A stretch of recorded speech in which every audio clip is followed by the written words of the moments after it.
Eh bien bonjour et bienvenue sur l'espace dédié au site mécaniqueuniverselle.net.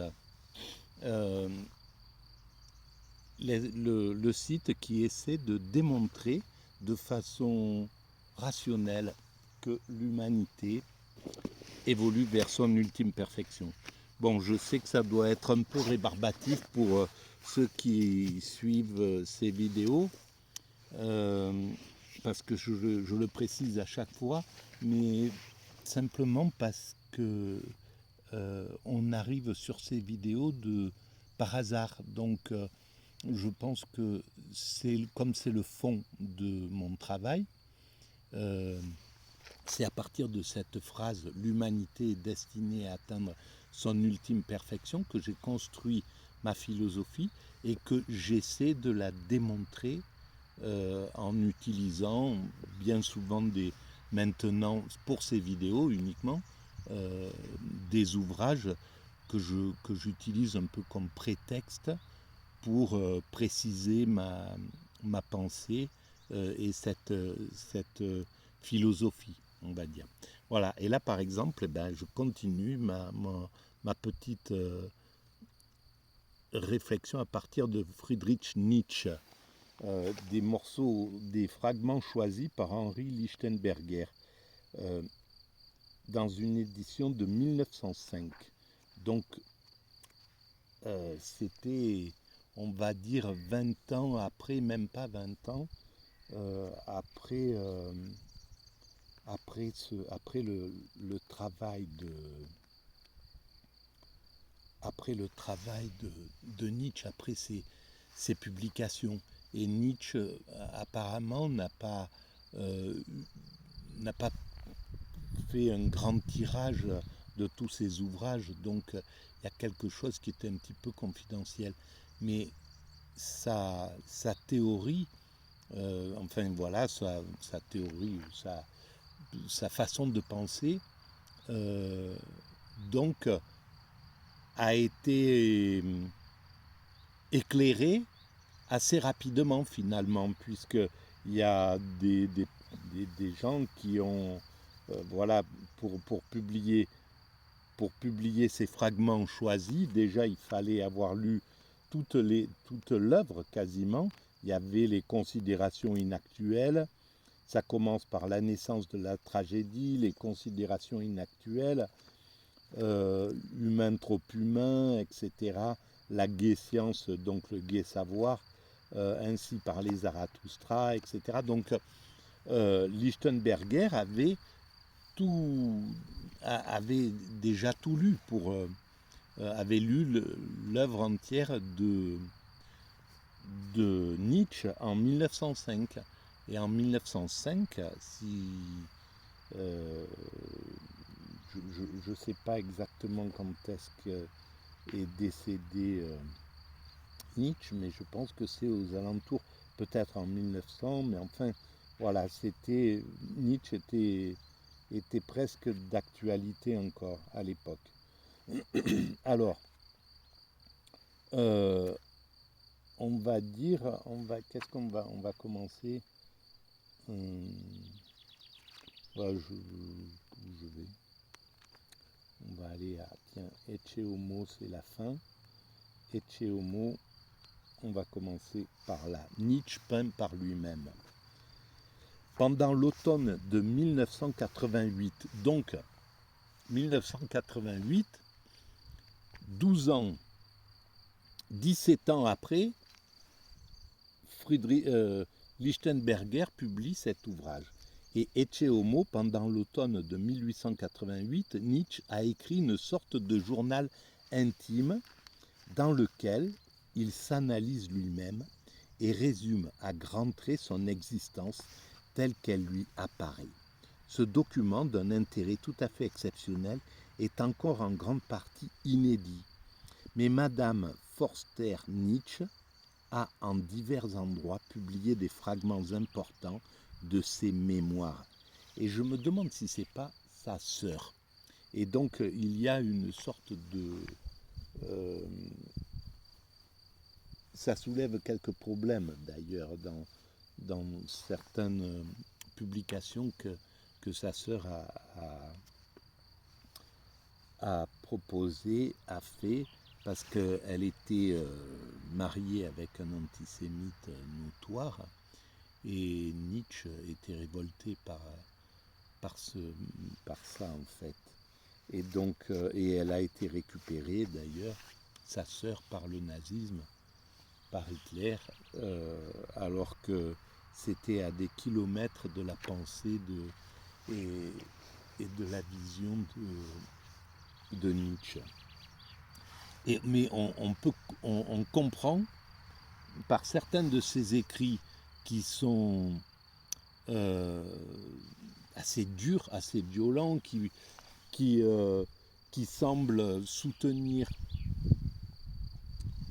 ou sponsoriser, on va dire, l'aristocrate guerrier, un monde impitoyable, quoi, l'impitoyable. Et évidemment, il y a de quoi dans l'œuvre de Nietzsche s'appuyer un système radical, un système guerrier, un système offensif, peut tout à fait s'appuyer sur certains écrits de Nietzsche pour justifier sa conduite. Le nazisme peut très bien trouver dans l'œuvre de Nietzsche des choses de quoi justifier sa violence, comme des systèmes guerriers peuvent s'appuyer sur le Coran ou sur la Torah ou sur la Bible ou même sur la Bhagavad Gita pour justifier leurs crimes. Donc c'est voilà, à partir du moment où quelque chose est publié, on peut tout à fait le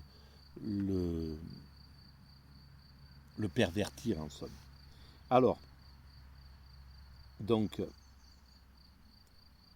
nous donnons ici quelques-uns des passages les plus intéressants et les plus importants pour l'intelligence de la personnalité et de l'œuvre de Nietzsche. Nietzsche peint par lui-même, c'est ce qu'il écrit. Un de mes privilèges, c'est de savoir discerner avec un tact infaillible tous les symptômes de santé des instincts. Alors, oui, c'est clair qu'il a une vision très psychologique de ça. Mais ce que moi je lui reproche, en connaissant pas complètement son œuvre, et vraiment très peu même, en n'ayant qu'une vision comme ça intuitive, et c'est ma façon de travailler, c'est-à-dire, voilà, je ne suis pas un universitaire, mon travail est tout à fait intuitif, donc en somme, voilà, il y a beaucoup de choses qui viennent uniquement de l'intuition, de ma sensibilité. Et ce que je pourrais lui reprocher, en fait, c'est de ne pas vraiment s'être analysé comme on pourrait le faire aujourd'hui. Mais à l'époque, c'était beaucoup plus difficile, je pense. Mais, par exemple, de comprendre que c'était un hypersensible. C'était vraisemblablement un hyper-intuitif, mais un extrêmement doux qui était incapable de vivre dans un monde tel qu'il était présenté. Le monde était extrêmement cruel et la fin et le monde est très difficile pour les personnalités hypersensibles, on va dire. Et j'en sais quelque chose.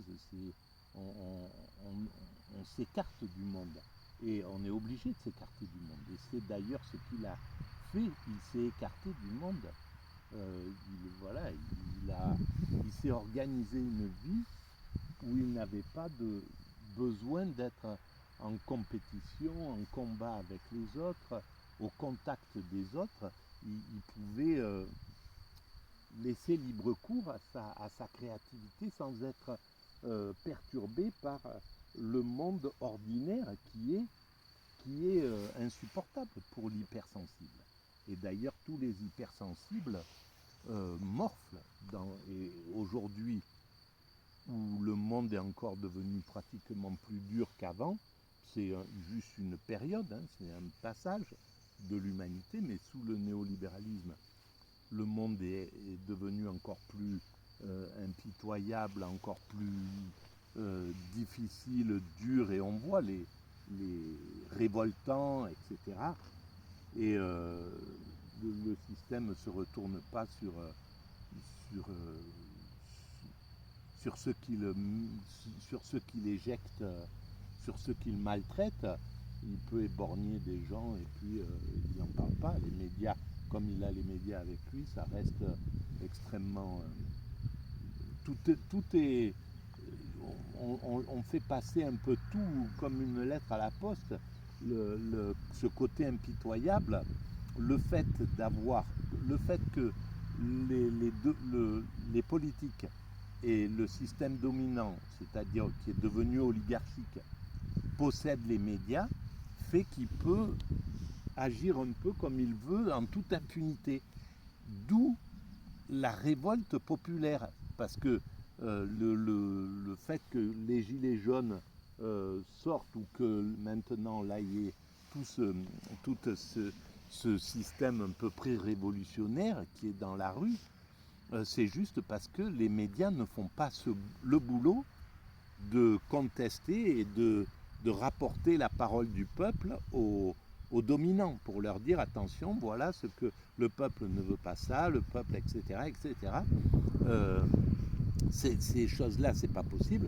Et donc le corps intermédiaire entre les dominants et le peuple ne remplit pas son rôle, et donc le peuple est obligé d'aller se faire castagner, d'aller se faire casser la gueule par le pouvoir, parce qu'il est pas défendu. Et ça, c'est typiquement honteux, quoi. Parce que le peuple, il est là pour travailler, pour faire il construit l'humanité. Il n'a pas à prendre en charge le boulot des journalistes. Il n'a pas il n'a pas à prendre en charge le boulot des syndicalistes, le boulot des oppositions. Et c'est ce qu'il a été obligé de faire avec les Gilets jaunes. Et ça, c'est proprement scandaleux. C'est pas compris. Moi, j'écris ça depuis 20 ans déjà. Et on voit bien à quel point même les pensées atypiques, justement comme ça, sont complètement méprisées par le système. Il ne peut pas se remettre en cause ni réfléchir à son propre comportement.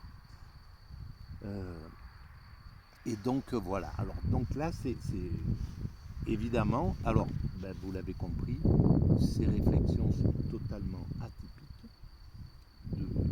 Apparemment, je suis dans un contexte psychologique qui serait sous la forme autiste Asperger. Je suis en train d'essayer j'ai fait quelques tests et c'est ce qui se passerait. Et donc, voilà, ce qui montre cette façon dont j'ai de travailler. Je pars sur Ecce Homo, sur Nietzsche par lui-même, et puis je vais dériver parce que quelque chose va apporter mon esprit complètement ailleurs, et je me sens en devoir de l'exprimer. Voilà.